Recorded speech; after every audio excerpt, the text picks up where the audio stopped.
Rero bakunzi ba Samuzozi TV mbanje kubasuhuza nizera ko mumeze neza. Bibutse gukanda subscribe, like, share na comment kugira mukomeze kubona amakuru ku gihe. Rero Israel yemeje ko yishe Yahya Sinwar wayoboraga umutwe wa Hamas. Minisitiri w'ububanyi n'amahanga wa Israel yatangaje ko umuyobozi mushya w'umutwe wa Hamas Yahya Sinwar yaguye mu bitero bya Israel yagabye muri Gaza. Sinwar yari amaze amezi abiri ari umuyobozi wa Hamas nyuma y'uko wari kuri uwo mwanya Ismail Haniyeh yiciwe muri Iran. Minisitiri w'ububanyi n'amahanga wa Israel Katz yavuze ko umuyobozi wa Hamas Yahya Sinwar yishwe hamwe n'abandi bayobozi batatu bari kumwe mu gitero ingabo za Israel zagabye muri Gaza.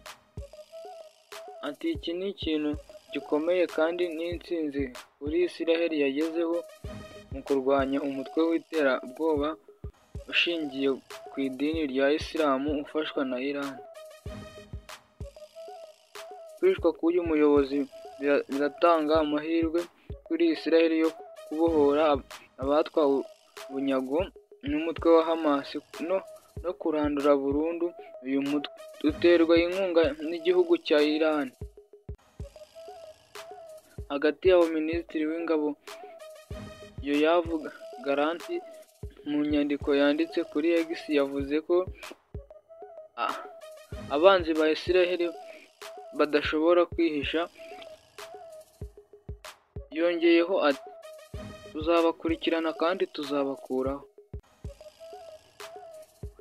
Umuyobozi mushya w'umutwe wa Hamas Yahya Sinwar yavugwagaho ko ariwe wateguye igitero cyagabwe kuri Israel tariki ya 7 Ukwakira 2023 mu majyepfo ya Israel, gihitana abantu 200,000, ifata bugwate abandi 251. Kuva uwo munsi Israel yohereje ingabo muri Gaza kugira ngo zisenye ubushobozi bwa Hamas ku buryo itazongera kurasa ku butaka bwayo. Nanga kama kumwagiza kandi kinyamakuru cya Samuzozi TV, bibutse gukanda subscribe, like, share na comment kugira mukomeze kubona amakuru ku gihe. Thank you.